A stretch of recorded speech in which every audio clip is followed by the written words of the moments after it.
What's on your evil mind? Hold your insulting tongue and mark my words well. How about this rumor that you are really hired, Mr. Stark?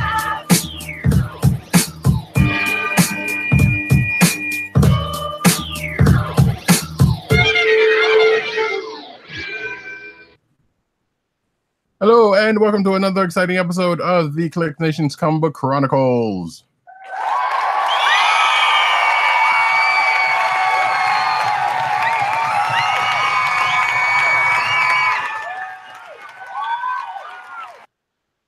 Oh man, extended nice. I am your host, Ridercat. You can find me at Ridercat on Twitter. You could also find me on News Nerds Need on Twitter, and you can also find me CB Cap's Instagram. And with me tonight, as he is most nice, and I appreciate him for everything he is, we have the man behind the soundboard, Agent_70. What's up, everybody?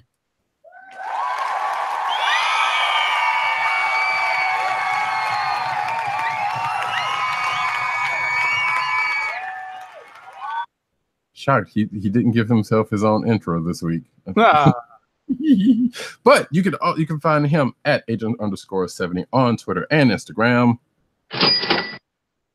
as well as you can find our other co-hosts who could not be here tonight. PCN_Dirt. You can find him at that handle on Twitter, and you can also find him at PopCultureNet on Twitter. And PopCultureNetwork.com and INeedComics.com. And of our other host, Tim Dad 98, aka Tim DOGG98 on Twitter. The KLIQ Nation on Twitter, that's KLIQ NATION, and also the CB Cron Twitter account. And you can also find him at thekliqnation.com. And you can go over to Comic Book Resources to find him, where he's doing all bunches of lovely writings and stuff. He's been busy over there lately. And as always, you can find this podcast on the CSPN network. That's the CSPN.us. Do it today. Where you can find this program and a bunch of other podcasts of perusing, and they've been adding a bunches. But you can also subscribe to this podcast on Google Play and Apple iTunes, aka Apple Podcasts.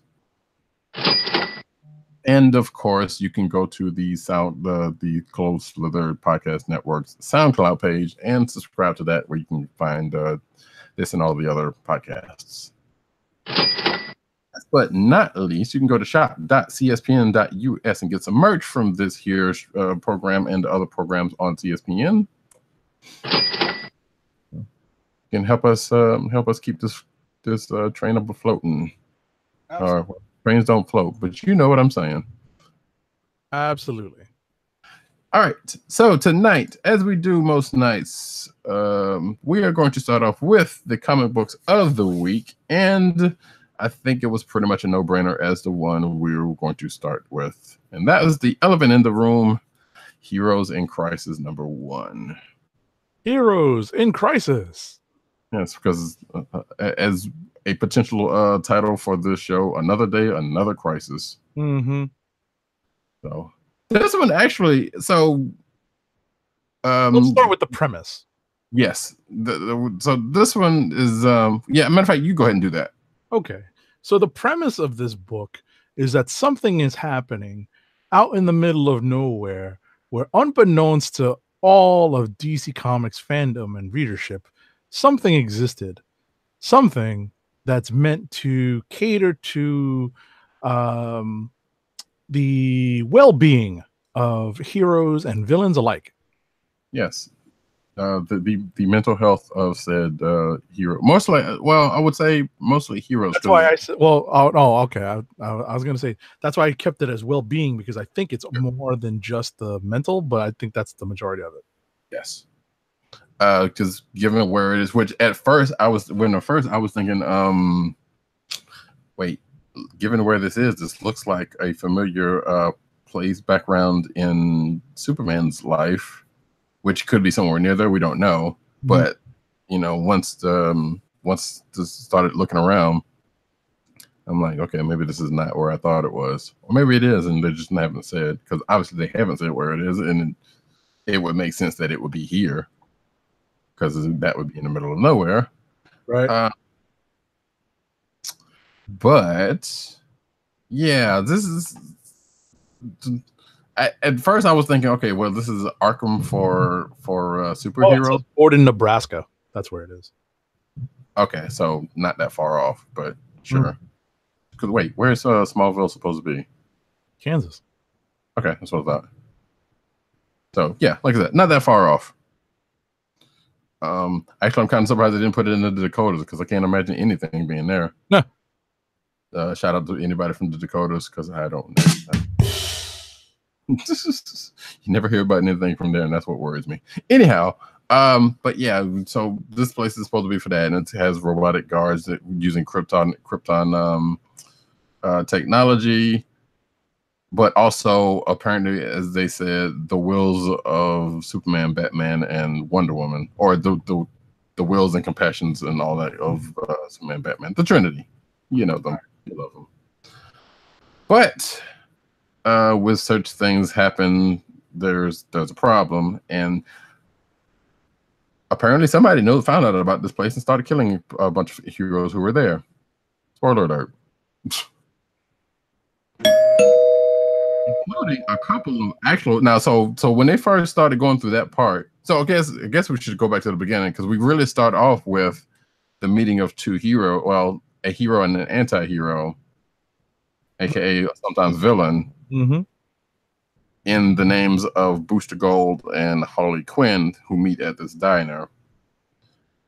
And then everything seems to be going all right. And Harley makes this one comment about a reference that she normally uses, which I thought looked well played. That's pretty good. Mm-hmm. And then she starts going off on Booster Gold, which a lot of people have been wanting to do him in. And she's the one actually doing it so far. So right. They're going their emotions, and they take the fight outside for obvious reasons. Right, it's just weird to see Harley kind of going off like that. Like you would think that this would be a very one-sided affair in terms of battle, but a stick knife, a butter knife from China seems to be fairly powerful when put up against Booster's armor. I thought that was armor. Well, yeah, and I thought that was too. I don't think so because presumably he's supposed to be like relatively strong. So, but that doesn't necessarily mean he has invulnerable skin. That Mm-hmm. So yeah, I don't know. And he is from the future, and I don't know. Well, he is from the future. So I just thought the suit was armored. I could be, I could just be mixing and matching versions. Yeah, maybe it was. Yeah. But yeah, as far as I remember, it was just tights. Gotcha. It's Booster Gold. Who kind of really cares at this point? Right. Kind of surprised that he's actually still around, or that may be changing in the next couple of issues. We still don't know. So ultimately, we have this face-off between Harley Quinn and Booster Gold, but then we switch immediately to the Justice League Trinity of Superman, Batman, and Wonder Woman, and we have their approach to the Sanctuary and a little bit of backstory when it comes to some of the spoiler alert casualties that they come across.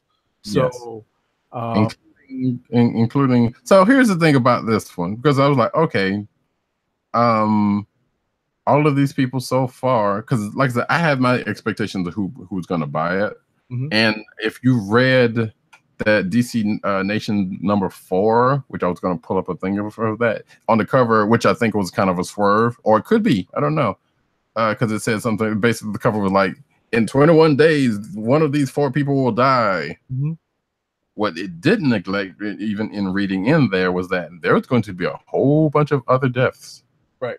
So we're talking about on the DC Nation cover. I'm holding it up for the people at home. There we go. Yeah. On video who are watching over YouTube. Remember thekliqnation.com/live. Which one of them, I mean, technically, actually, it still holds true. Now that I'm looking at the cover again. Right. because one of those people actually does die, but he is not the only one. Mm-hmm.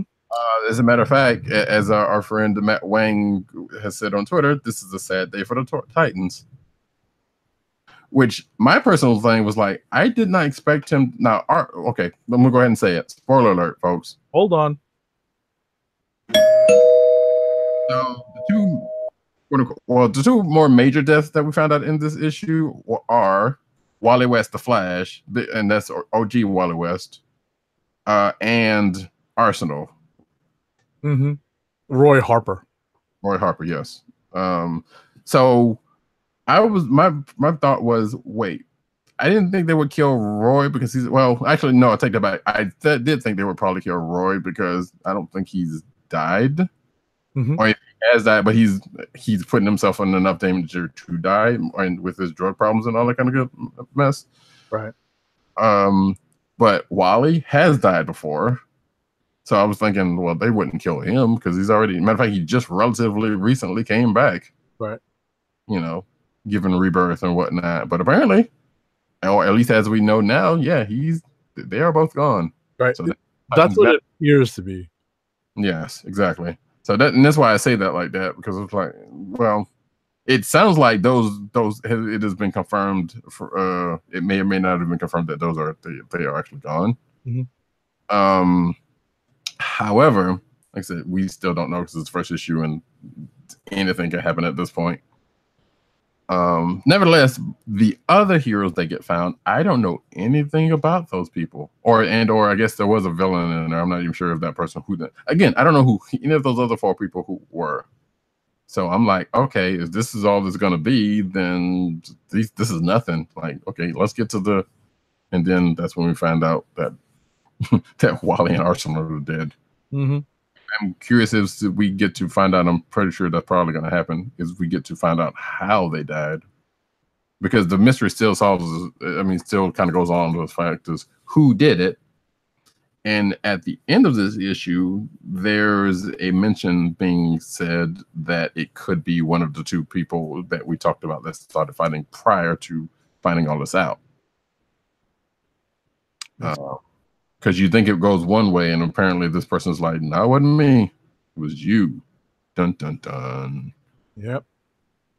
So we still going to get into what that's about. No, it should be noted. This is Tom King writing this, right? Mm-hmm. So, yeah. We can expect... I would like to believe we may or may not expect a swerve coming on in here at some point within the next few issues, but I don't want to say that for certain. But what we do know is that this was an interesting book to read this week. Yeah. Just wanted to make a note of the art on the book. It's Clay Mann.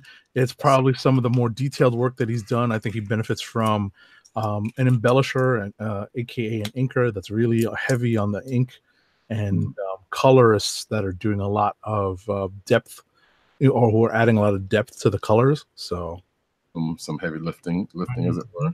Mm-hmm. Yeah, you're absolutely right about that, because like I said, the art is great. Just it's some really good clean stuff, and yeah, the colors are definitely making everything pop. Definitely. So, are you willing to come back for a second try with the second? Yes. In fact, I almost subscribed to this Home Comicsology, but like I said, I just want to, before, because I've read this using our review copy, which tend to sometimes talk about what we don't always for reasons. So yeah, definitely. And to hear, as far as I know, that this is going to be contained and not going to be tied over into any of the books, as far as I know, that makes me kind of want to do this. Gotcha. Plus, just I got to find out where this goes. So, because I have a feeling we may possibly be talking about this one pretty nicely at the end of the year. All right. But yeah, good. I would argue strong start to this event, which granted in this year of or in the past few years of event fatigue, thankfully there's still a couple of them that kind of deliver pretty nicely. Yeah, or at least as far as this we know on this one, it starts off It's going to deliver, so we'll find out in the next 3 months. Wait, is this going to be weekly or just monthly, right? Not sure. I think it's monthly. There's a couple of news articles about it, so we'll get to that later. But anyway, that being said, yeah, that's Heroes in Crisis #1. It's might be worth looking at. You should not need any prior reading towards this. Apparently, from what Tim said, that the only thing that might be of mystery is that of Sanctuary, and he was saying that if you read a couple of issues of Batman, it kind of gets mentioned there, but nowhere else. So, or if you want to get that DC Nation issue, it's free. I don't know. It won't really tell you that much more about it than what you're going to read here, but it'll give you some background on some of the players. Absolutely. Or the slayees. I don't know. Anyway, so let us move on, sir. Because we think we may have exhausted that. I would have loved to get to have Doug and Tim on this to see what they actually thought. Yeah, I agree. But President Bartlett says, What's next? Exactly. So I guess we can get to the other. Oh yes, there's definitely another one that you and I both read that I want to talk about. I thought was pretty good. But before that, let's go ahead and get to the other, or I should say, one of the other big books of the week, and that would be Spider-Geddon #0. I'll say one of the event type books. Okay. Yeah. So, folks, another year, another Spider-Verse. Actually, not some shit. It's not like they happen that often. Hopefully they don't do that. But Spider-Geddon 0 is now here. Thank you, GeForce. I don't really need that right now. And if you've played Marvel's the PS4 Spider-Man game that just came out, and if you have a PS4 and you're a comics fan, even if you're not, it's a good action game. Maybe want to try to play it. It's pretty good. That being said, that version of Spider-Man comes into the multiverse, aka the Spider-Verse. Straight out of the video games into the comics. The video games are apparently Earth. Where did it go? I saw the it's like Earth 600 something. There was 1048. 1048. Yeah, there we go. Which I feel like there might be another meaning behind that one, but I don't want to read too much into it. Regardless, I think they just threw a dart at the board. So yes, the Spider-Man of this Earth 1048 is met by none other than the Superior Spider-Man. Yes, if this sounds familiar, is met by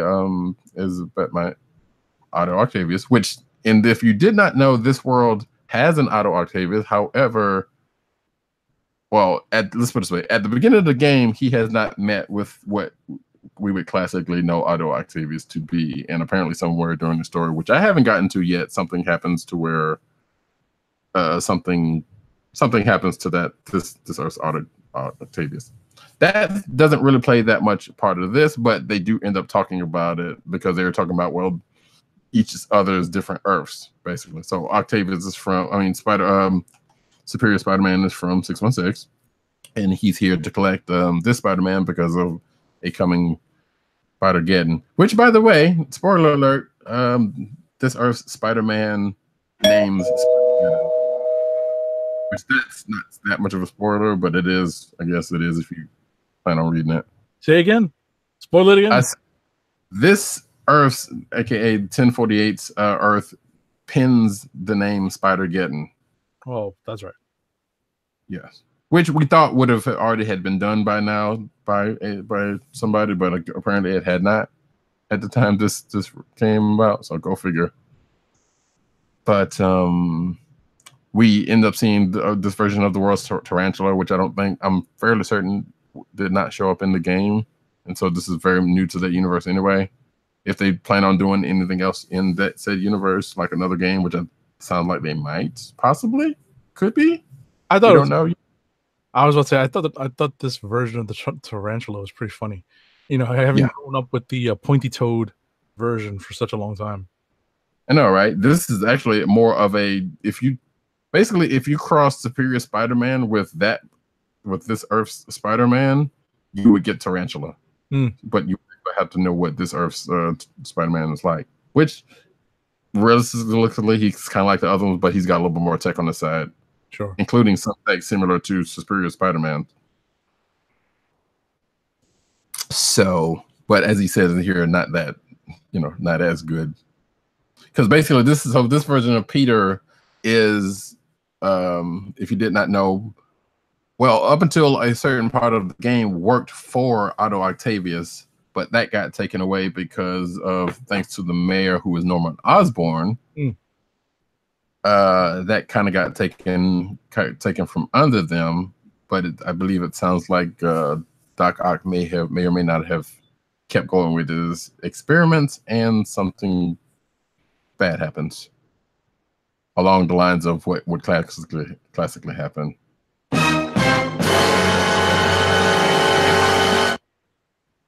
Now that is also to say, because apparently, at least from what I've played so far, some things don't happen the way you think they normally would in the classically, which is great, because so the whole thing about the video game version is like it's out of canon, but apparently it is now.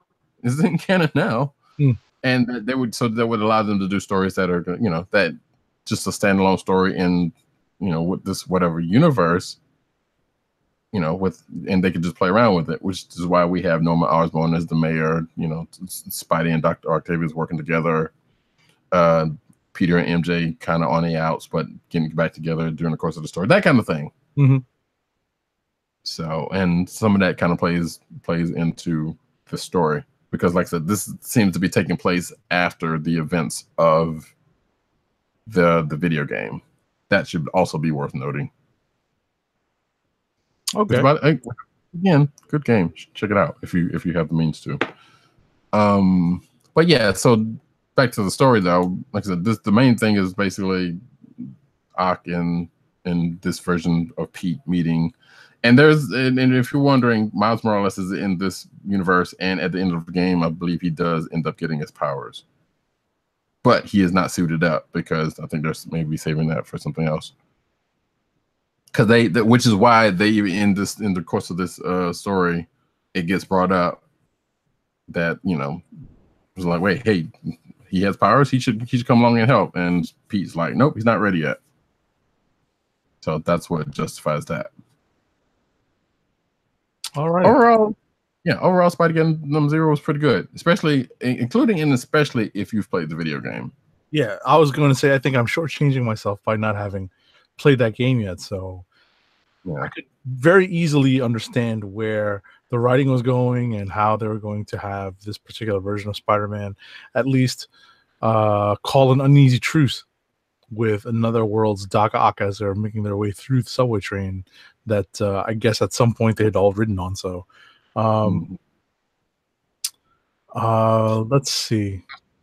Also worth noting, I think I'm fairly certain Christos Gage and maybe Clayton Craig. Oh no, I know Christos Gage may have worked on the writing of the video game also, so that would make him quite knowledgeable on the events of both. Okay. There was something else I was going to say, but yeah. So no, that was the part that kind of was weird to me, because Superior Spider says when he's talking to Peter, the video game.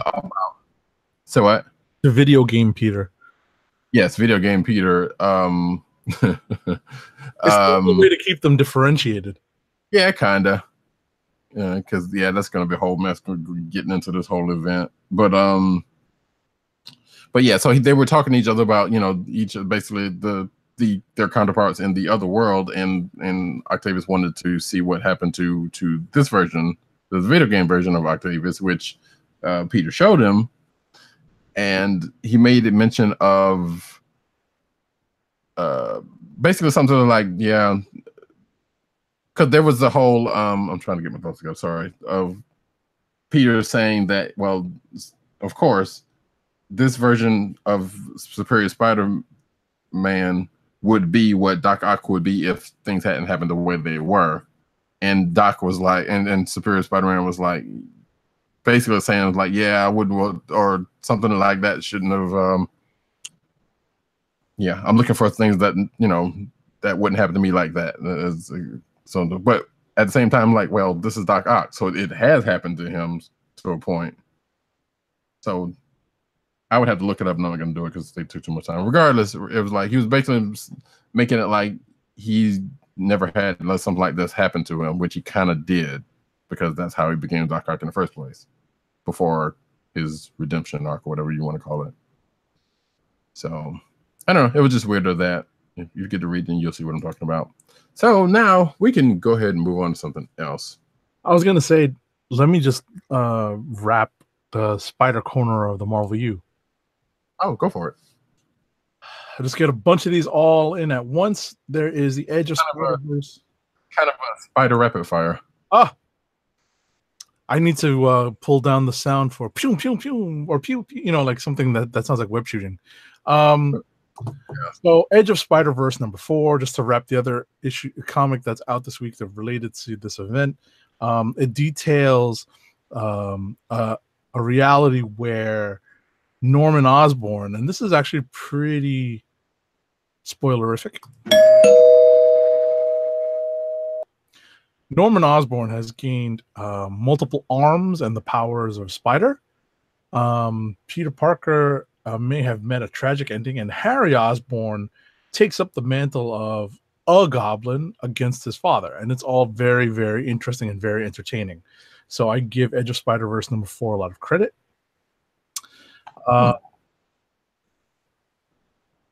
Let's see. So we got Spider-Geddon. Amazing Spider-Man #6. So this was Nick Spencer reuniting the deadliest foes of Spider-Man. Oh, nice. So I don't know if you ever got around to catching up to this. Not fully. I think I read it like the first issue or two. Right. So this was actually a very entertaining comic. It's well written. There's a lot of well-timed, and you give Humberto Ramos, who's doing the art on this issue, as well as there's another artist. They're sharing the actually no, it is all Humberto Ramos. I thought there was another artist in the midst of this that did a bit of guesswork, but it's all Ramos, and there's a couple of laugh out loud sequences in this, so that says a lot. Spencer really seems to dig Spider-Man, and at some point, we're really going to see him get put through the ringer. But in the meantime, it's all very it's done to a lot of comedic effect. Let's see. I mentioned the Superior Foes reunion, and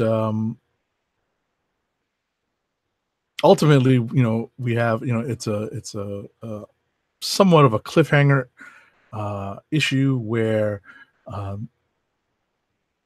Spider-Man and in his guise as the Liar, that's his alter ego in this. It's pretty funny because he's tagging along with Boomerang. And I don't know if you're familiar with the New Status Quo in the Amazing Spidey books, but Boomerang has a particular role to play in the day-to-day life of Peter Parker.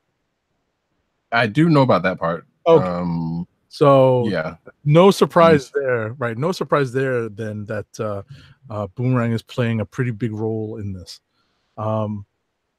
Yeah, this one is pretty well written. You think going into this that Ramos's art would be as kinetic and as frenetic as usual, and it is, but the writing is spot on and definitely filled with a lot of wit. And I really enjoyed reading this issue. Although my favorite issue of Spider-Man related titles this week has to go to Peter Parker, the Spectacular Spider-Man #310.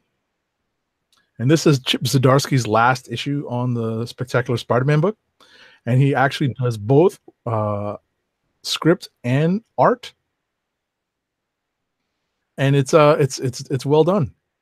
The crux of the story is that there's a documentarian producing a documentary on Spider-Man and is doing men on the street type or woman on the street type of interviews to help populate the film.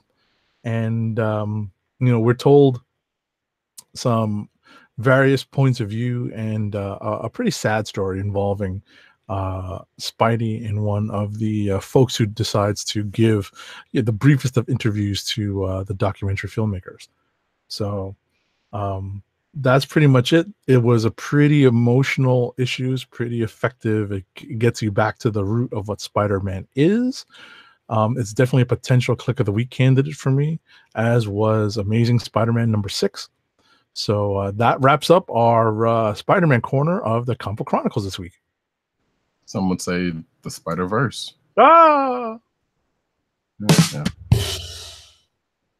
I should get that. Right. I know, right? Or something. Yeah, that would be perfect. Actually, you can take parts of that one and kind of cut it up with something. Yep. I may already have. But until we get that squared out, let us move on to, and let's see, we both read a lot of books similarly. But I'm going to divert and give you a second and bring up. Well, you read a lot of different books. I read like the Spidey books are all related. You have a bunch of different books out there. I think the only other book that we have in common is Marvel 2-in-1. No, yeah. But again, we'll get to those. So let me do 1 or 2 books here. And I wanted to say, so I guess, wait, did you read Extermination? Mm-mm. Okay. Did not get to it. Well, then actually this will round out the events. And I'll bring that one up real quick. And without spoiling it, the actual spoiler would be some things happened, but it's not saying a whole lot. So, but we already know at this point, so all the players are pretty much in the game, and I think they have split up everybody. They split, specifically the young, time displaced original X-Men into different groups for their protection, which not really going that well. We found out why young Jean Greasy wanted to go with X-Force, and as X-Forces want to do, we know what they're after based on the events of the last couple of issues, or whenever issue Cable died in. So take that for what you know it to be, if you know the X-Force. And like I said, Ahab plays these cards in the form of sleeper mutants, apparently. We finally figure out, or at least I finally figure out, what in the world those 2 creepy kids were about. Okay. Which plays into what Ahab was planning. Because like, this is my first time. I have not been keeping up with the X books, so I have not known who in the world these kids were. But we kind of figured that out. There you go. Which I'm sure there's probably somewhere, whoever, like Tim or somebody who was ever reading the X books, this information kind of came up. Probably either came up or was been alluded to already. Oh yeah, and let's see. There's something happens with the Hanks. They both either get. Actually, one Hank, we don't know what is happened to him, what's going to happen to him, but and another Hank gets taken. Mm-hmm. So there we go. Spoiler alert. So that's the thing, and all that's kind of, it is what it is. And that it's leading somewhere. We know that for a fact, but where? And actually, I'll go ahead and get this one out of the way since we're actually talking about mutants. Domino Annual #1. And as I say in my notes, it's basically a day in the life of Domino with a couple of flashbacks for good measure. One particularly in how she met Outlaw, or how she and Diamondback more specifically met Outlaw, and then you kind of cut to kind of her going through her day trying to get to this one event that she had to get to later on that night, when she's basically doing a couple of jobs in the midst of doing this. And so there's another little short story with her and Cable, or dealing with her and Cable. There's one with her and her and Colossus, who used to be a thing. Apparently, I did not know that. They were a thing not that long ago. Right. So that got brought up. And the other one is basically a job that she did, and then the event that she goes to, or that she decides to go to, dealing with mutants and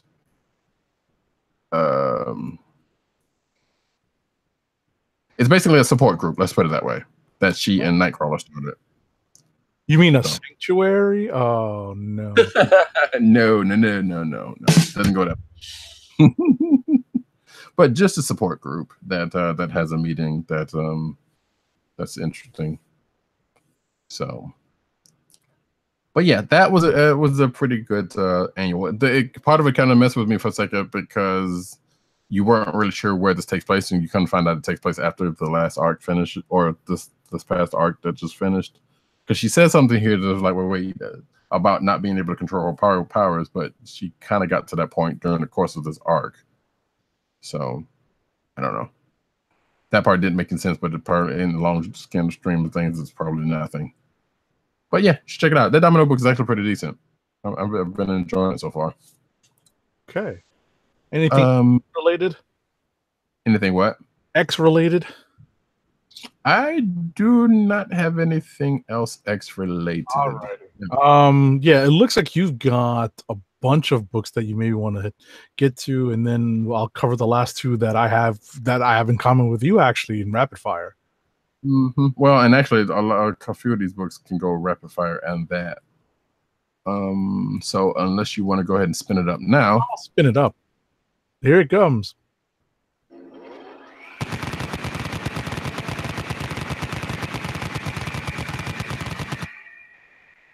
And we jump back to the DC corner with Justice League Odyssey #1. So we find one Jessica Cruz.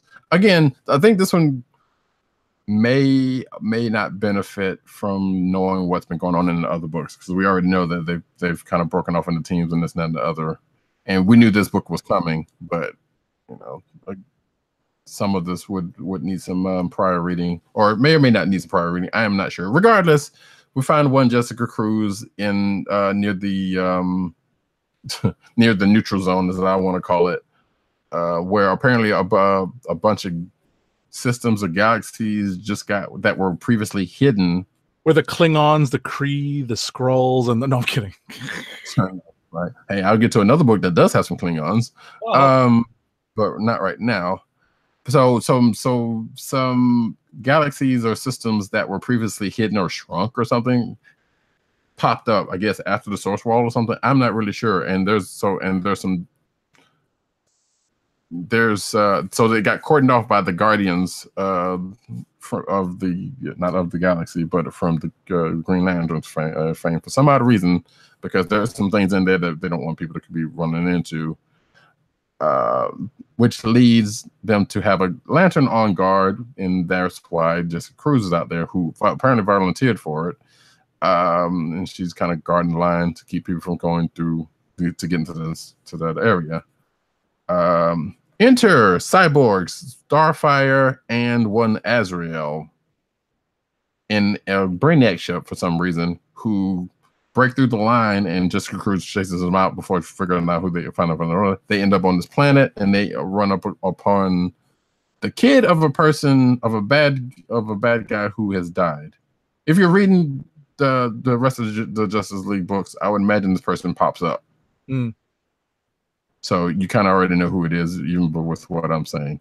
And apparently, this person called to these to those three people outside of Jessica Cruz, and apparently called them because these people are being worshipped as gods in this area that is previously unknown. And there's also some old danger that's floating around there somewhere that may need to be taken care of.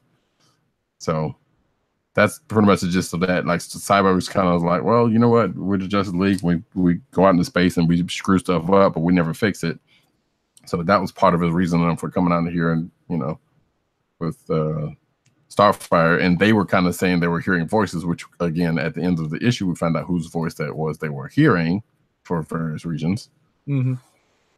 Azrael was hearing his own voice, I think. So then I think that's just kind of a normal thing because Azrael, he's crazy. So, but yeah, I don't know. I may or may not stick with this, but I was curious as to what was going on. There was this, like I said, some prior knowledge to what's going on, with I guess spinning out of Dark Knight's Metal and what's been going on with the, I guess no justice and that kind of stuff may be required, or at least yeah, it would be helpful. Yeah. Yes, but they kind of go through some stuff, in the course of this, but just glossily. Anyway, it's supposed to be rapid fire. Star Trek versus Transformers #1. As I say in my notes, update your Star Trek crossover bingo cards, folks, because they cross over a lot. This one has the crew of the Star Trek, not the Next Generation, but the animated series version of the Enterprise crew end up on this near the Klingon border, where they've been getting these distress signals. They run across Decepticons and be like, wait a minute, these are old Earth vehicles. What in the world are they doing here?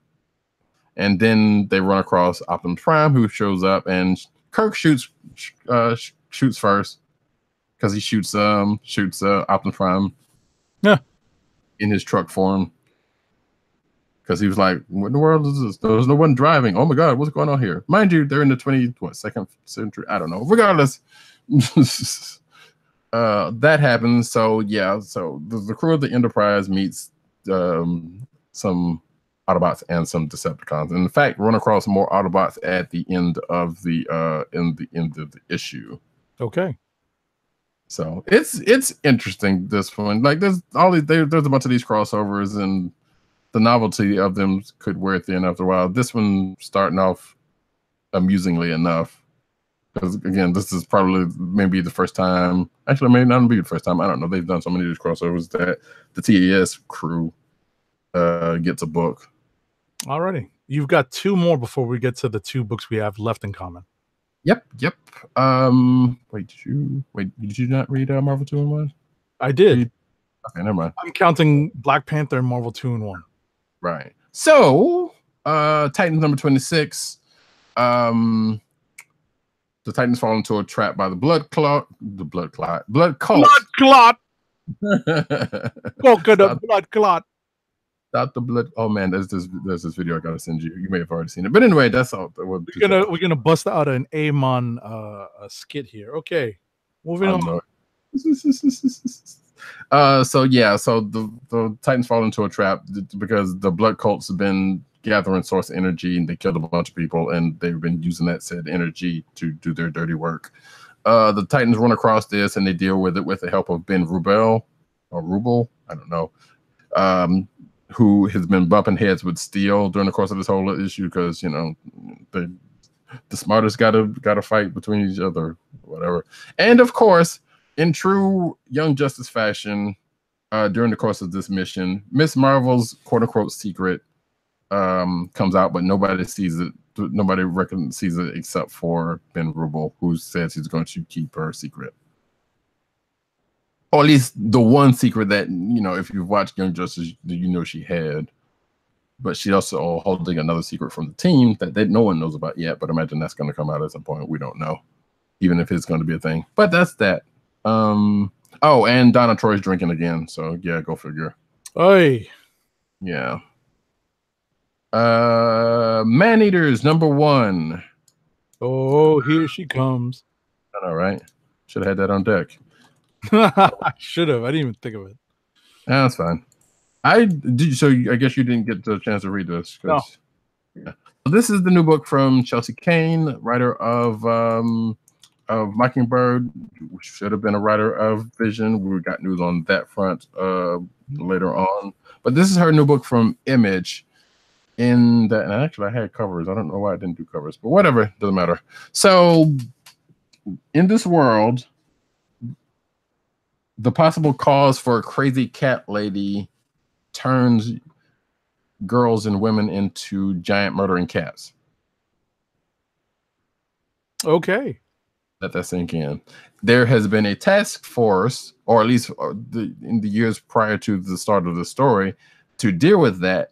And they have, And also the government decides, instead of, I don't know, killing all of the cats in the world, they decide to regulate people, and that doing things like putting estrogen in the water so that young girls don't get their periods, so that this crazy cat thing doesn't end up happening, because part of it's almost like a mutation, but dealing around the changes in the young girl's body that interacts with this mutated form of toxoplasmosis, I think it's what it's called, which is what's said to be causing the crazy cat lady syndrome.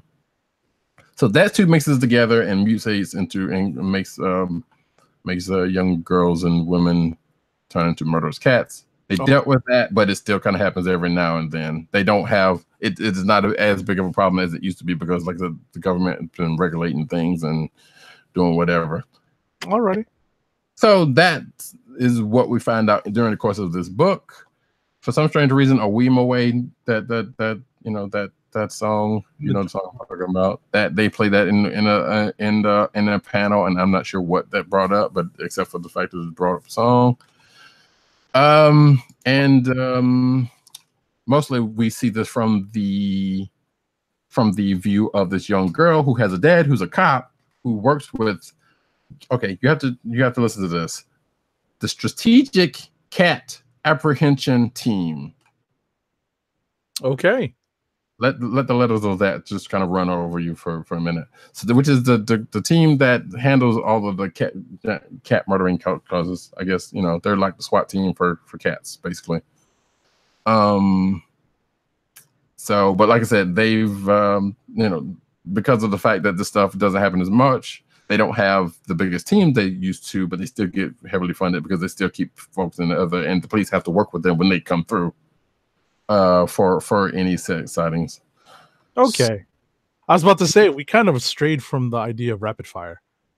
We kind of did. I guess I could have done this one. So in the idea of in the spirit of refiring up the Gatling gun, we're just gonna quickly hit Marvel 2-in-1 number 10, which involves the last issue of presumably the last issue of Ben and Johnny's adventures on their own. Are you sure about that? I said presumably.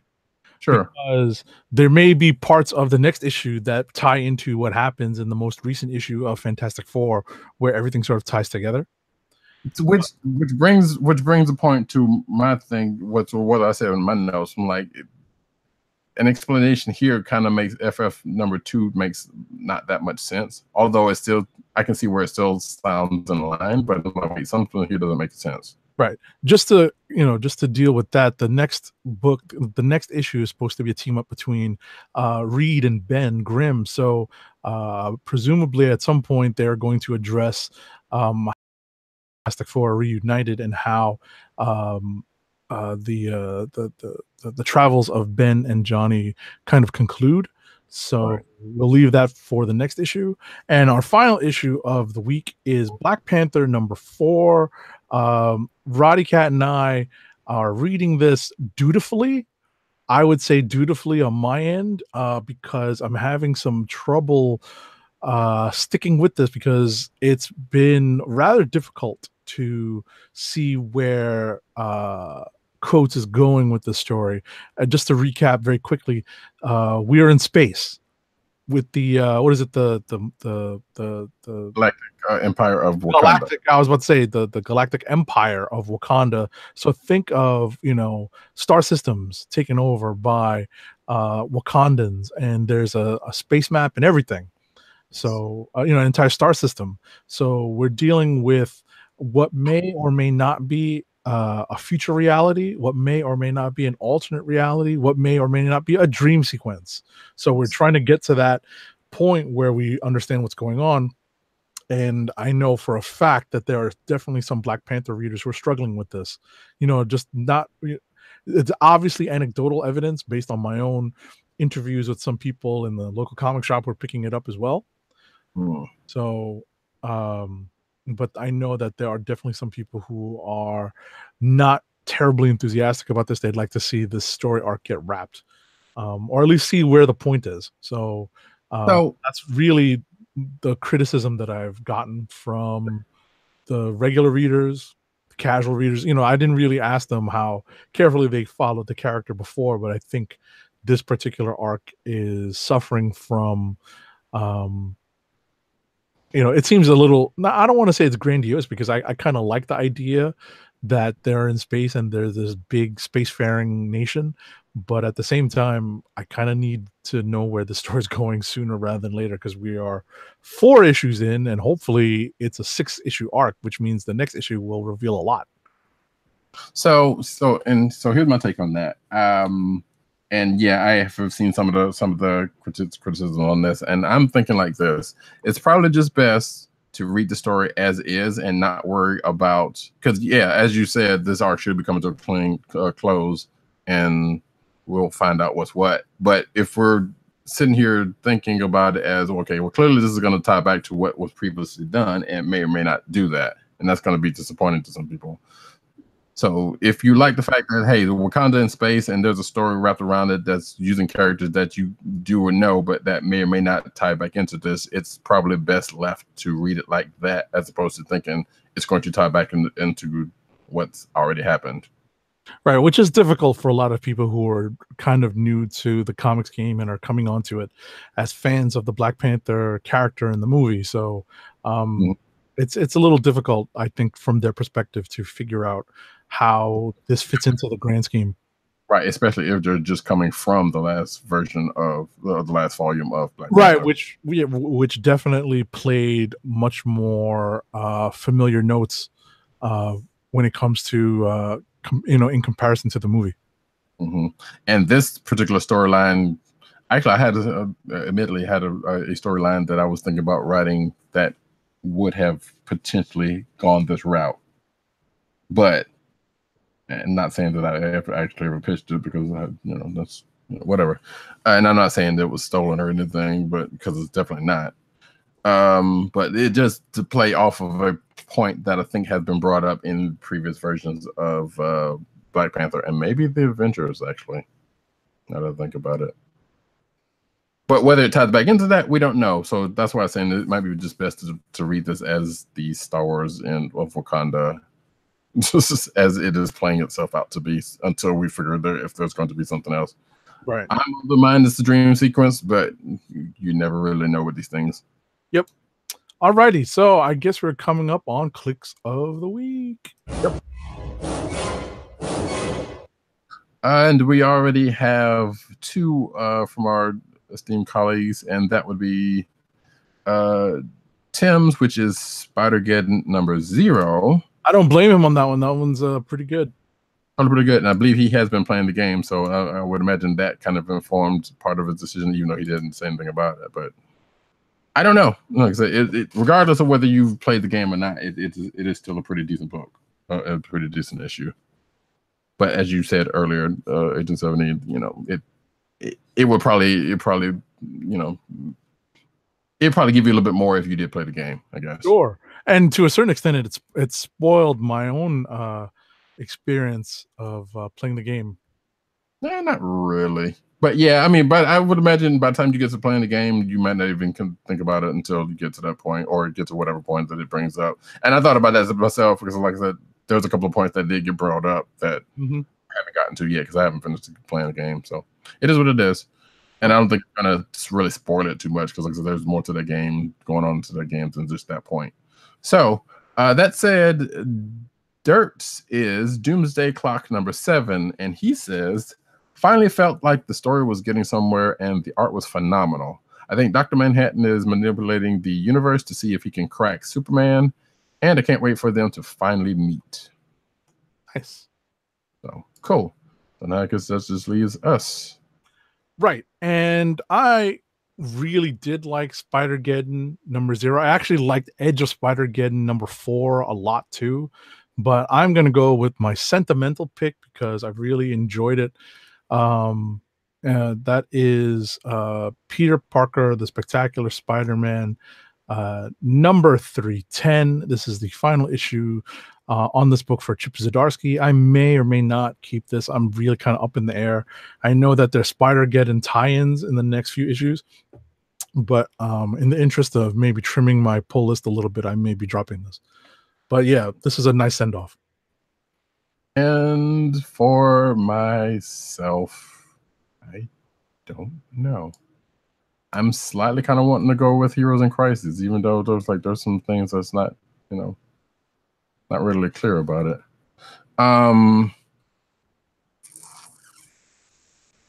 And that manager was actually pretty decent too. So it was actually, that was the point I was going to make about Marvel 2 and 110. That was a pretty good issue too, because we didn't necessarily get fully into it. But nevertheless, yeah, we rapid fired it because ultimately it was good, but at the same time we kind of know where it's going. True. Yeah. Basically. What in the world? Anyway, so my dialing in. No, is that the emergency alert system? Yeah, and it's surprising. Well, I guess I shouldn't. The TV shouldn't be that loud. Anyway, that's. Let's say there's a flood in the area, man. You got to watch out. Yeah, no, I just need to maybe tell her to turn down the TV a little bit. And that might not be for this area because, like I told you earlier, it's we're kind of in here. Anyway, actually, you know what? I'm gonna go ahead and go for Heroes in Crisis #1. All righty. There's actually a couple of weeks that I read this week, and so it would be a hard pick. All righty. So as we transition into the news portion of our show, we're going to transition. Hold on. I picked the wrong transition. That's the long animated series transition. We get into our first ad read for the night. First ad read for the night. I'm trying to think of a voice to do this in. Man, I really need to practice this. I did not think about this beforehand, so I'm just going to read it as is and not waste time. Our first ad read of the night is for Amazon. Help keep our podcast free by shopping at Amazon. Visit cspn.us, then click the Keep Our Podcast Free link at the top of the page. From there, scroll down and click on the Amazon link to shop. Purchase items from Amazon as you normally would, whether it's books, music, electronics, jewelry, apparel, etc. For every purchase made on Amazon through our link, Amazon sends the CSPN a payment that helps us keep the Click Nation's Comic Book Chronicles free for our listeners at no extra cost to you. Amazon.com through CSPN.us. Do it today. All right, and we're going to transition again into the news.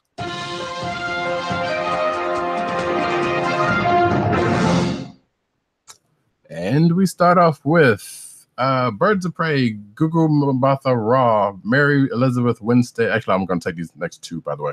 Or this one, the next one. Mary Elizabeth Winstead, or Winstead, I'm not sure. Justina Macado testing for DC Film, and that would be Birds of Prey. But what we have also found out since then was that Birds of Prey adds Johnny Smollett Bell, who was also in that article, but it wasn't named at the top, and Mary Elizabeth Winstead as Black Canary and Huntress consecutively. Okay. So, yeah, Birds of Prey, still a movie. Weird, I don't know, or a movie coming out of, come on, stop that. Yeah. All right. There, we got a couple of people in there, and I believe Margot Robbie is going to be Harley in there, if I'm not mistaken, because that was supposed to be the movie she was supposed to be doing that returned into this. Okay. Next up. All right, next up, Jeremy Davies is joining the DC TV crossover. The actor's heading to the DC universe. The Lost and Sleepy Hollow alum is going to portray a central villain, John Deegan, a doctor at Arkham Asylum for the criminally insane in Gotham. His machinations are going to draw Green Arrow, The Flash, and Supergirl to Gotham City. Yes, because as we know, apparently Gotham is now in the Arrowverse. Next up, Cassandra Jean Amell to play Nora Freeze. Freeze? Like yeah. Mr. Freeze. Yeah, Mr. Freeze, yeah. In the CW Arrowverse crossover. So if that name sounds slightly familiar, that's Stephen Amell's wife. Okay. Next up, Black Lightning news, Kieran Giovanni is going to recur on season 2 of the CW series. So from Major Crimes, the actress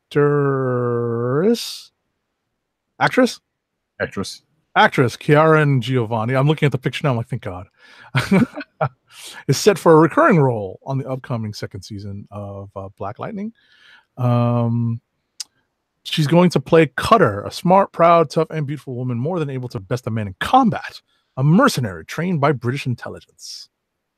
Nice.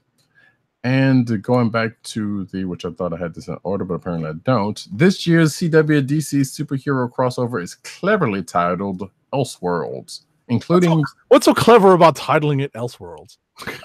Includes the monitors, man. You know what? Hey, I don't know. I know. Because it's not like they made it up. That's what I'm saying. Like, right? I know. I'm with you on that. I was like, I don't know what it was like.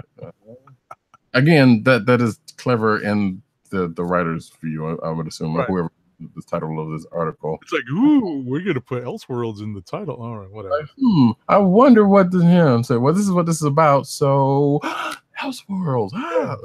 Anyway, so this we found out the name and the potential plot of the upcoming CWDC shows, and it will be it's coming soonish, December 9th. Starting with Flash, we kind of already know something. We've been over this and that, so yeah, and we also know some plot points about it. Yeah. So yeah. Next up. CBS Star Trek Discovery mini episodes will begin streaming next month. So, as announced at San Diego Comic-Con, CBS is putting out some short standalone episodes of Discovery on the streaming service. The first episode is going to air October 4th, this coming next weekend, actually, entitled Runaway. Yeah. I believe these have been previously announced before, but now we're just knowing that they're coming out very soon. Coming out, so cool. I need to catch up on Discovery. In Star Trek news, James McAvoy offers to play young Picard in new series. So as we know, there's going to be a Star Trek series bringing back Jean-Luc Picard and Patrick Stewart as the role of Picard, and of course James McAvoy, who has played a younger character portrayed by a younger version of a character portrayed by Patrick Stewart. Exactly. Has offered surfaces to play a young Jean-Luc Picard because why not? And there was a little bit of not necessarily hubbub about this, but there's been some rah-rah talking about this on the social media verse, which I found amusing. So because it's not even a thing that's actually going to happen, just put it out there. So I don't know. I'm like. At first point, I'm like, okay, sure, why not? He has done it before, and then but at the same time, like, yeah, no, it's fine. Alrighty, next up, Star Wars came up, but yeah. Next up, Star Wars: A New Hope, but as a classic '80s anime. Okay, this is Roddy's punerific writing. Nope, it's not. Nope. It's not okay. I'm not taking credit for that one, man. None of this is my writing. I can promise. All I do is copy and paste. A anime, if you will. Goodness. Yes, I did not do that. I did not. So yeah. I thought it was you. No. None of this is. I promise, coming from me. I appreciate that you think it would be along at my brand, but and it definitely is. But hey, anyway. So yeah, a fan made a trailer of Star Wars: A New Hope in anime style, and it actually looks pretty good if you get the chance to check it out. So whether there's going to be any more to it or not, I doubt it, because they'll get sued out of existence more than likely.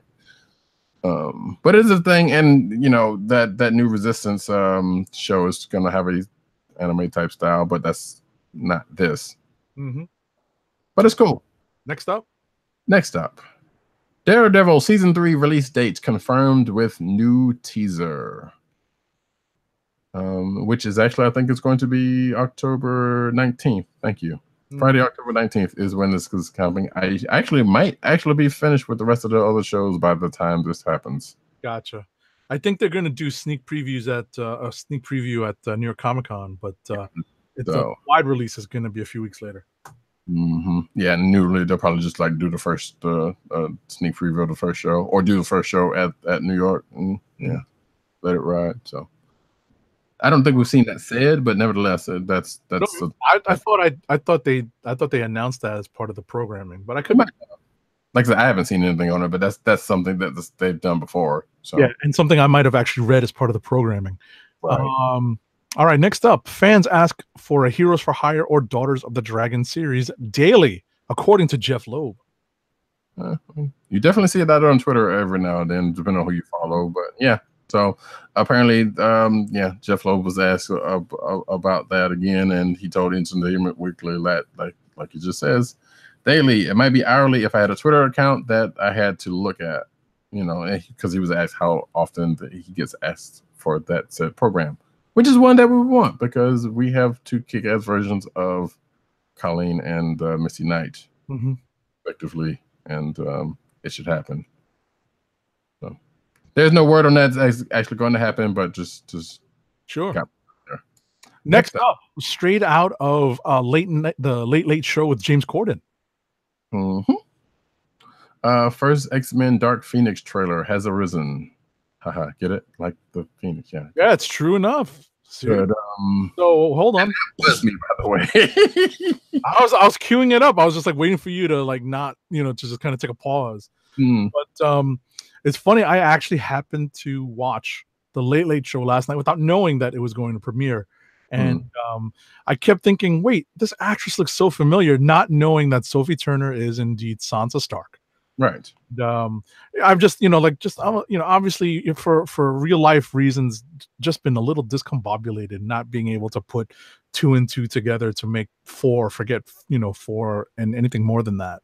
So the actress, obviously has matured a bit, since the early years of Game of Thrones. So, and seeing her in her, I believe, natural blonde hair, I could be mistaken. So it just kind of threw me off a bit. But then they dropped the trailer during the show, and I was pretty shocked. But all I could find myself thinking was, this is it. Once this is done with, it goes back to Marvel. Isn't that terrible? Nah, not so much. That's not terrible at all. Okay, just saying. That's the ultimate goal here. But yeah, and I guess before we found out last week, apparently Feige's going to be over the X-Men stuff going forward. So I guess even the stuff that's still coming out from Fox is going to have a guiding hand, hopefully. Right. So, but yeah, so that dropped. I still hadn't had. Did you watch? I take it you watched it during the course of this? I did watch it. What'd you think? Because I hadn't watched it. I thought it was okay. Obviously they're adapting the Dark Phoenix saga into one movie, having not introduced Jean Grey at all in the new remix movies, right? That have gone back into the past. So, and not making her an integral part of the X-Men. So it's definitely a remix. So it definitely plays differently than what you would think Dark Phoenix would be. But ultimately, if you are in the least bit interested in seeing how they kind of, do their swan song at Fox, it might be worth watching on video, streaming maybe later on. I don't know if I'm going to be running to I definitely don't think I'm going to be running to the theaters to go see this. I feel like I should keep the X-Men verse the way I had them originally, and that was when they came to video. I watched them there. I strayed away from that with Deadpool, but that's because Deadpool kind of exists on. No, I didn't. I did not. Actually, I still kept that up because I didn't watch neither one of them in the movie theaters. Yeah, no, neither did I. So yeah, so that's the thing. That trailer's out there. And last but not least, I think I've got this one. The Walking Dead's Andrew Lincoln wants to return to the show as director. Yes. So basically, while he's walking away from starring in it, he said that he could potentially come back as as a director of the show. Which, you know what? Hey, actually, he said he is going back and shadow director. So he's with intentions to direct at some point later on. Okay. So, cool. I wanted to add one more story. I kind of do a little bit of a freestyle here. I was wondering if you had caught the Creed 2 trailer that dropped the other day. Yeah, but I didn't watch it, and I guess I didn't put it in there because it was. No, it's not. It's not comic book related. I just wanted to know if you had seen the Creed 2 trailer. I saw that it was out there, but no, I hadn't watched it. Okay. I just wanted to say that it was nice to hear a couple of DMX bars in the middle of this trailer. Nice. I did see I think a picture of it, and that's just like Rocky and Drago or get there's basically an homage to their fight in their meeting, or guess. Yeah, pretty much. You should watch it. It's pretty cool. I just wanted to add it to the just in passing. We don't have to add it to our show notes or anything like that. Yeah. Because it was a pretty fun trailer to watch and rewatch and kind of pick apart as fans of either Rocky movies or 80s movies, or simply put, Rocky IV, the best of all the Rocky movies. That's statement. So, but anyway, we'll move on to comic book news. Transition again. Nice. Death of Daredevil starts this October, which amusingly Charles Soules has been out there on Twitter. Fans have been tweeting to him, and he's been saying really amusing things like, I think somebody asked him, like, how did you do this? Daredevil was my favorite character. And he was like, not anymore. Or something along that line. So I was like, that's amusing. Rolling. Yeah. I gotcha. So I didn't realize this was going to be his final arc. Although obviously based on the title of the arc, it definitely makes some sense. Kind of taking the character back to zero before for another character to start fresh. So that's the thing that's coming. Whether it actually is going to be his death, or they're just saying that because of whatever, then we'll find out when that happens, or y'all will, because I'm not reading Daredevil. All right. Next up. Yeah, go ahead. Chelsea Kane returns and says, "Yeah, I'm dead to Marvel. Trust me." Yeah. Oh, the one point I forgot to mention about man-eaters, which is, if you're watching the video, says on her shirt, ask me about my feminist agenda. You don't have to. You can read the book, because it's in there.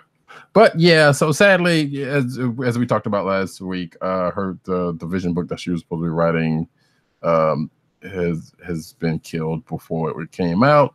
And she kind of spilled the tea on that during the course of last week. And this is an article with whatever place with the Daily Beast on basically confirming, that she's, and I think we even kind of postulated last week that she's probably done at Marvel because of this. And yeah, she's just basically confirming that.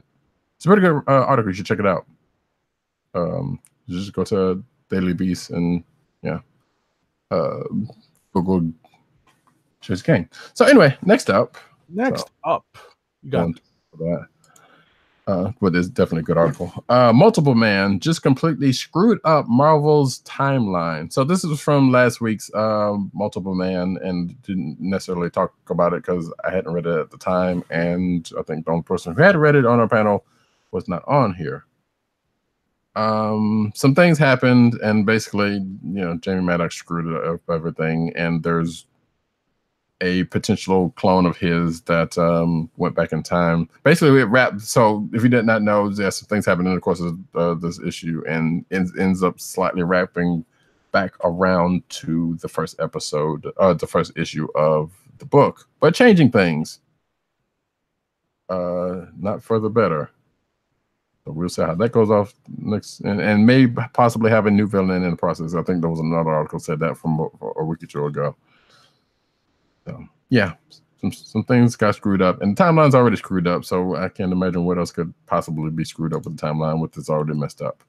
Next, I would pull this story.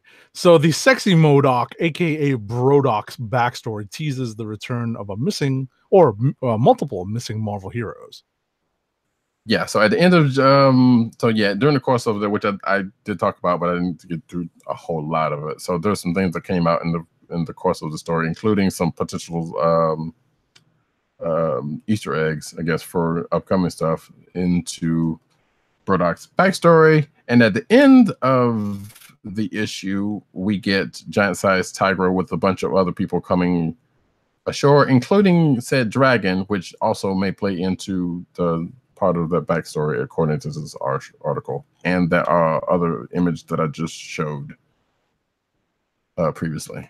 So yeah, there's some things going on in the wackos.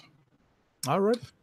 Thor #5 gives the Phoenix possessed Wolverine the perfect name, and this is also from last week. Last week, yeah. Yes, because I believe you read this. I did. Yes. So what's the name of this Old thing? Man Phoenix. Really? Yeah, it's kind of silly. Oh, that was not even worth pulling then. Life is good. I was about to say this is a good story. Yeah, so, Life says Marvel increased X-Men budgets since Disney Fox deal approved. Has huge X-Men project coming. Yeah, so apparently now they're going to be ramping up exposure on the X titles, and and it makes a lot of sense. And there's a big project in the works for 2019, and it's interesting because as we head into 2019, they're reestablishing, obviously as precursor, they're reestablishing a lot of the 90s X-Men teams. Mm-hmm. So Big Shoulders 90s X-Men is coming back, folks. Yay. Which I can't imagine. Wait, so we know he's got a big project coming. Do we know whether it's going to be the X-Force book that we do know is coming? I don't know. I mean, it's going to be a crossover. So no, because I think Brisson might be doing X-Force. Never mind. Right. I mean, the point is he's going to be contributing to the crossover. I don't think he's going to be doing any sort of individual book for, an extended run. So that's what it seems like, at least the way this story was. I'd read this story earlier. That's the way it seemed to me, how he was trying to portray it, that he's going to contribute to the crossover. Maybe on the writer side as well as art side. Something might be coming out of it because of that, but yeah, he doesn't necessarily say all of that here. Just that, yeah. So yeah, this was definitely an interesting article for that, but it's interesting that I don't know. Never mind. I gotcha. Mark Bagley and Mirko Kolak are joining the art teams on Uncanny X-Men #1. So as of Uncanny X-Men #1, so there's going to be rotating artists, including Mahmoud Asrar on this. Actually, no, this is just on Uncanny X-Men #1. I apologize. Right. So yeah, there you go. I assume they're packing that issue with some stuff, is why they're doing that. So which is a normal practice. Shatterstar out for cold hard revenge in noirish detective story with deep X-Men cuts. So all those people clamoring for a Shatterstar limited series. I know, right? So apparently we see a picture of him with a dog that's not Lockjaw, and some other things going on in this picture. Yeah, so I guess that's a little bit. This is basically a little bit more about that. We knew this limited series was coming, but didn't know too much about it. And this is an article basically talking about it. We don't need to go into it. Marvel's Spider-Man. I should have put this somewhere else, but nevertheless, Marvel's Spider-Man. Every sneaker sold from every suit in the game. Now you might be saying to yourself, "This is not really that much news," and you probably are right. But this is just another chance for me to throw, as if we didn't have it with Spider-Man #0, to throw the video game back into play. So basically, someone took it upon themselves to take photo, because there's a photo mode in the midst of the game, and they took photos of all of the. Somebody also did the suits, but that's already been out there. They basically saw the sole of Spider-Punk's suit, the shoe of his suit, and saw that it had designs, and they wondered, hey, what if the rest of the suits have anything on the feet? Maybe this person is a big sneakerhead. I don't know. But regardless, they went around and took pictures of all the other shoes on the feet. Although I do like this one that almost looks like Miles's, but whatever. So yeah, that's the thing that happened, folks. And yes, I did put it in here. But worth noting, the Spider-Punk suits, if you put both shoes together, it's a picture of the Spidey symbol. So that's kind of cool. Maybe they'll make shoes out of them. I don't know. Maybe that's why he did it, because he's a sneakerhead. I don't know. moving right along. All right, moving on. What do we have? I scroll too far. Heroes in Crisis adds 2 issues and 1 more artist. So just 5 days before it came out this week, DC announced that Heroes in Crisis is adding 2 additional issues and adding 1 more artist. So they've added Mitch Gerads, who was previously announced to be joining the book, is now slotted in to draw number 7 in the series, and there's going to be a grand total of 9 books now, 9 issues now. 9 issues now. Yep. Yeah. So it is worth noting. So by the way, shout out to Matt Wang, who asked you about this earlier, which he probably answered his own question also before I had to answer this. So yeah, he asked why does it need 10 or why does it need 9 issues, and I basically said because of the fact that this is not the only recent event book that to add issues for some strange unknown reason outside of the fact it's just adding books and getting more sales. I didn't say that last part, but regardless, that's the outcome of it. Whether those next 2 issues end up being anything of note, we don't know, and I don't know why they're making this. It seems like they're making this a thing of saying, "Hey, at the last minute, let's add another issue," because these other 2 people, I don't know, they're not saying that. That's me saying that.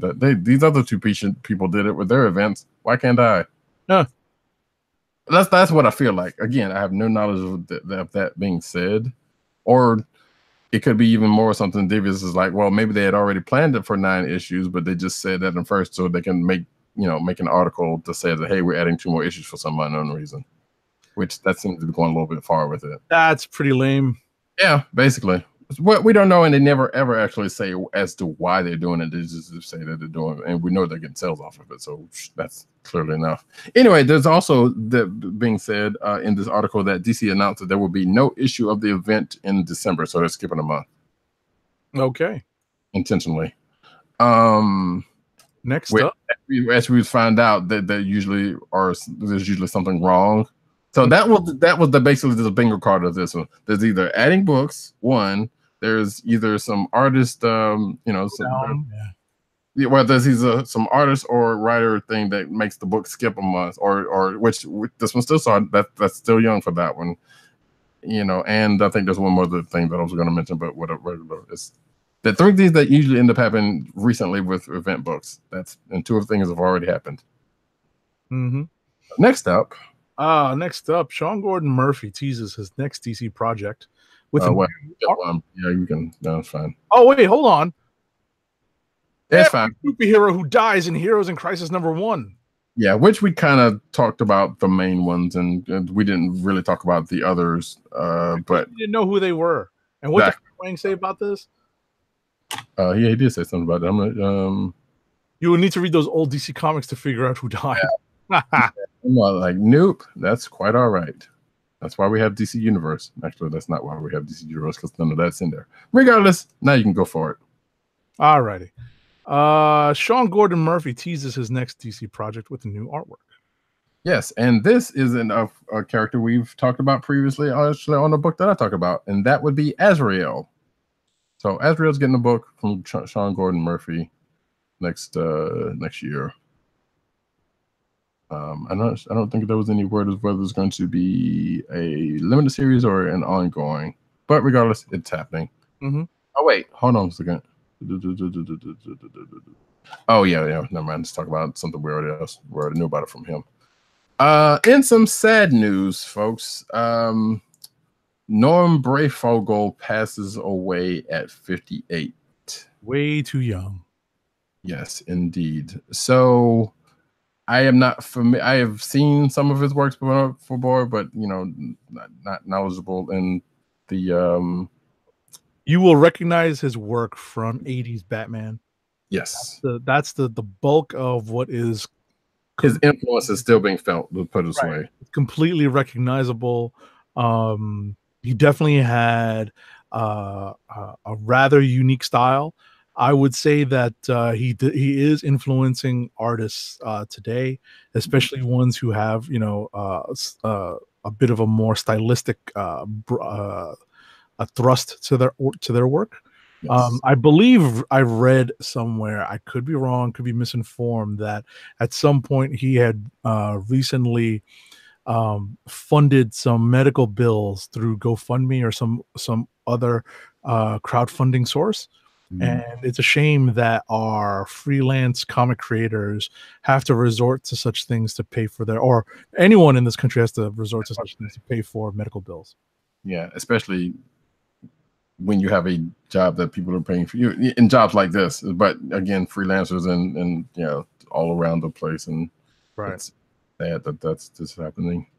But yeah, this is a sad loss, and as per happens, a lot of people on Twitter, creators and not, were saddened by this, and some showing up their favorite stuff by him. It says he also he's known for his work for Detective Comics alongside Alan Grant, Batman and Batman: The Shadow of the Bat. Mm-hmm. Which he co-created Ventriloquist, Ratcatcher, Mr. Zaz, and Jeremiah Arkham. He also co-created the character Prime for Malibu Comics and continued to work for DC Comics until 2013, with his last final work appearing in Batman Beyond Unlimited.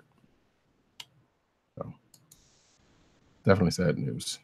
Why did I get this one? Wait, go ahead. Oh, wait, is this me or you? I'm confused. No, I got this one. Action Comics Easter egg seems to reveal Bendis' first DC event. And as I said in my notes, it's going to be called, what did I call it? What did I say it was going to be called? Sorry. DC Comics Mystery Event. No, it's actually Leviathan, which may indicate an event focusing on the criminal organization first introduced in Grant Morrison and David Finch's 2011 Batman: The Return #1. Yes, but I think I ended up calling it Crisis on Infinite Secret Wars 4. Oh, no. Without I read the article. Goodness gracious. So, yep, that's a thing. It's happening. Last but not least, Oculus teases Star Wars Vader Immortal, a VR experience coming in 2019. So this is another in the lines of VR experiences actually done by Star Wars, because I know they have a couple of them coming down the point. For the one or two of you that actually have a VR PC to be able to run through this. Not much is known about it, but as the name might imply, you apparently may get to take a role as one Darth Vader. There you go. Alrighty. And that, folks, is the news. Alrighty. So before we wrap tonight's show, we have our last ad read for the night, and I'm going to look for my browser window, which I conveniently had open to a copy of our Blue Apron ad. Blue Apron, it's mail delivery service. Blue Apron has fresh ingredients and incredible recipes delivered weekly to your door. Skip the grocery store and make incredible meals at home with Blue Apron, always shipped free right to your home. And now the listeners of the KLIQ Nation's Comic Book Chronicles can get $30 off your first Blue Apron order. To place your first order with $30 off, and to help keep our show free for you, go to our network website at cspn.us. That's cspn.us. Then click on the Keep Our Podcasts free link at the top of the page. From there, scroll down to the Blue Apron link and sign up for your first order. Blue Apron through cspn.us. Do it today. And as we come to the end of another fine episode of Comic Book Chronicles, we would like to say thank you all for coming out. And let me get the focus off of me, even though it is on me. We will be back next week, I believe. Wait, will you be here next week? Because I know next week is New York. Week is New York Comic Con, but I do not have a Thursday ticket this year, so I should be available for a Thursday night show. We'll probably be talking about some of the things that were announced on Thursday of New York Comic Con. When we show up, when we appear for next week's show. Yeah, so there's usually a lot of stuff leading up to the show, right? Some of which actually, now that I think about it, a couple of which has actually come out unintentionally, as we found last week. Nevertheless, come back here next week, so we will find out what exactly any of that will be.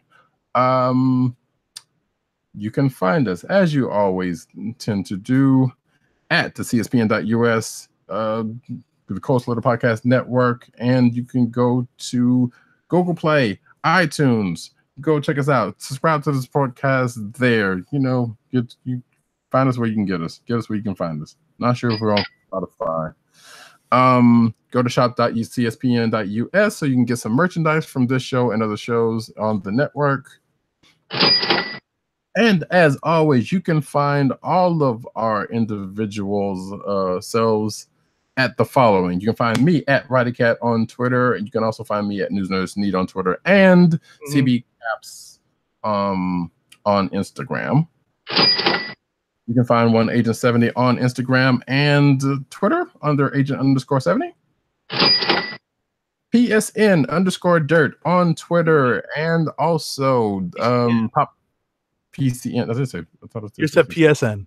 Oh. You're all up in the PlayStation Network. I'm thinking of PlayStation. My bad. I'm sorry. PCN_dirt. I mean, I don't know who PSN_dirt is, but I'm pretty he doesn't have dirt. If you hear this, you might want to grab that one. You can also find him at popculturenetwork.com and popculturenet on Twitter. And of course, his satellite webpage, ineedcomics.com. And of course, the Osiris of this ish, Tim DOGG98 on Twitter. You can also find him at the KLIQ Nations. That's DKLIQ on Twitter. Of course, thekliqnation.com, where we really need to be putting a lot of these shows up. But you can also find him working hard every day and night at Comic Book Chronicles at CBR, writing up a storm. So until next week, folks, we will see you on the Twitterverse or any other social medias that you happen to see it have us on. And until then, this is the Comic Book Chronicles, and we're gone. Would you believe it's Dr. Doom? Peace! Your evil mind. Oh,